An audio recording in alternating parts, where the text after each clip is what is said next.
सबका से देने न दियाई होई जेकरा भी मालूम है पाई तो हर सबका से देने न दियाई होई जेकरा भी मालूम है पाई लेबू का हो जान घूमतारू तू बेहान पूरा खोल के लेबू का तू जान घूमतारू हो बेहान कहीं खोल के बढ़ता हाय हाय हाय हाय हाय हाय बढ़ता जवानी जैसे भाव पेट्रोल के अरे बढ़ता जवानी जैसे भाव पेट्रोल के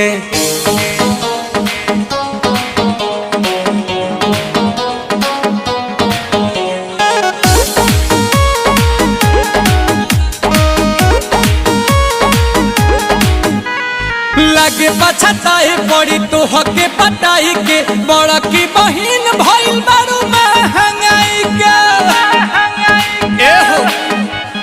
लागे पछताए पड़ी तो हके पटाई के बड़ा की बहिन भइल बारू महंगाई के